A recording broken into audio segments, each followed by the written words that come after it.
Skelman, bonjour, merci d'avoir accepté notre invitation. Je vous remercie, Houari, pour le plaisir est pour moi déjà d'être parmi vous et parmi vos œuvres. صراحة كما يقولوا vous êtes un journaliste compétent, Inch'Allah نتمنى لك كل خير. Voilà. Merci, c'est gentil. Vous avez sillonné plusieurs villes d'Algérie pour faire la détection de joueurs algériens. Expliquez-nous, c'est quoi l'objectif? Bon, cette opération de prospection, elle a un double objectif. C'est de constituer un noyau national. Et à partir de ce noyau national, on va constituer l'académie, la future académie, la deuxième promotion de l'académie qui sera à Bel Abbas, et aussi une sélection nationale. Donc il y a deux doubles objectifs par rapport au plan de développement de la fédération du football. Le premier, c'est pour l'académie, c'est pour préparer les futurs joueurs d'élite qui vont être versés dans les différentes sélections et même pour déjà subvenir au déficit de la formation qui existe au niveau des clubs. Sincèrement, on trouve des difficultés énormes pour constituer une équipe nationale solide.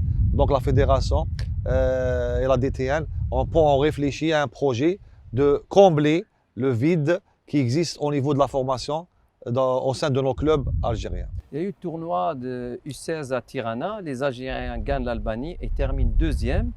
Vous avez présélectionné 30 joueurs à Sidi Moussa. Quel renseignement tirez-vous de ce tournoi? Bon, premièrement, moi, je ne suis pas le responsable de cette catégorie, mais on travaille en common staff parce que c'est M. Lassette et Mourad Slatni qui sont à la tête de cette sélection. Ils ont fait un tournoi très, très honorable. Le constat qu'on a déduit de ce tournoi, parce que le fait dans un tournoi, vous jouez un match chaque 3 jours, donc là, on a constaté que les académiciens, tout joueur académicien qui a reçu une formation académique avec un volume horaire conséquent en qualité et en quantité, ça s'est répercuté positivement sur notre sélection. Parce que pratiquement, 70% de cet effectif que vous avez signalé, les 30 joueurs, ils faisaient partie de l'académie de Khmis Maliana et de l'académie de Parado et quelques joueurs de CRB qui ont déjà commencé un projet. Mais grosso modo, ce qu'on constate, que les joueurs qui sont en train de recevoir une formation académique avec un grand volume, c'est eux qui sont émergés dans son tournoi. D'ailleurs, c'est à cause de ça que notre équipe nationale a montré un très bon visage. D'accord, justement, le Skelman, ces joueurs vont-ils intégrer l'académie ou les centres de formation? Bon, il y a une différence entre centre de formation et académie. L'académie, c'est un projet fédéral. C'est un projet de la fédération. Comme je vous disais tout à l'heure, que c'est pour subvenir au déficit de la formation au niveau des clubs.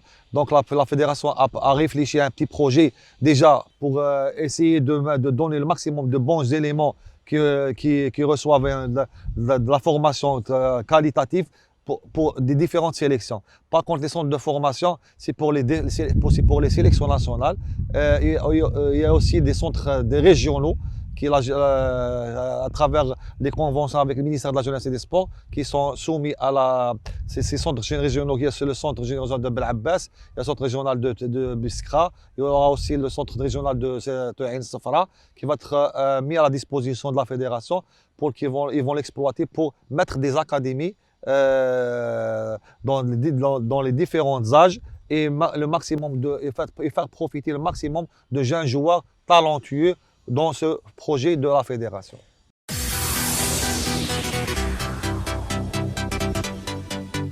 Donc ce projet de la fédération, j'imagine, c'est pour avoir plus tard une équipe nationale issue de joueurs-là, ces jeunes-là. Donc il nous faut combien de temps à peu près? Dans 4-5 ans, 4 ans, 3 ans? Comme on le sait dans la formation de Houari, c'est un processus à long terme. Donc c'est un processus à long terme.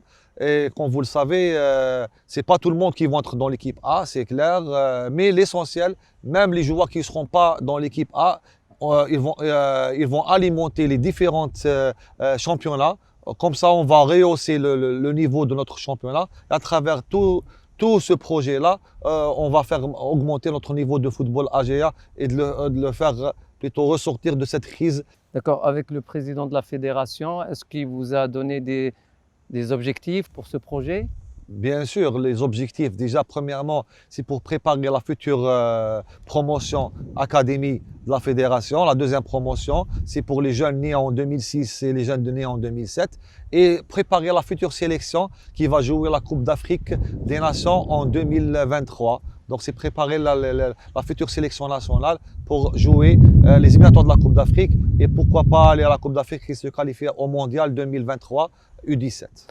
Herman, en fait, la première année de l'anniversaire du sacre de l'équipe nationale qui a gagné la Coupe d'Afrique l'année dernière en Égypte avec Jamal Belmadi comme entraîneur. Donc, quel est votre sentiment une année après?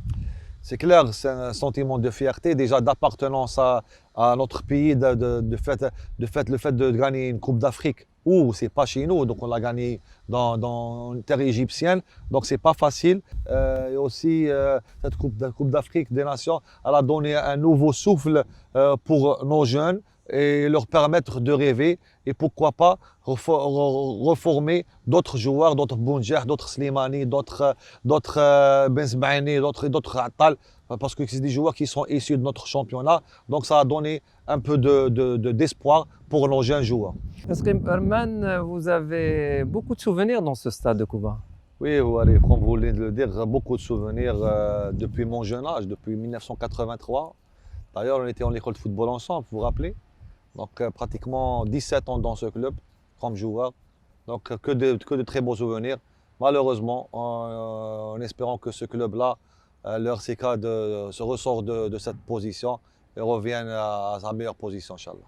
Justement, je profite pour remercier la mairie de Kouba qui nous a autorisé à filmer cette interview dans des conditions exceptionnelles. Donc un grand remerciement à tous les membres de l'APC de Kouba.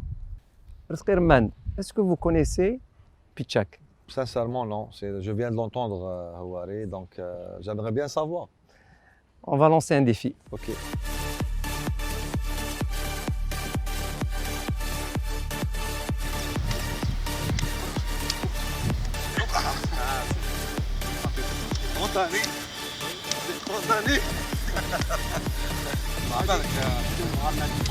On perd.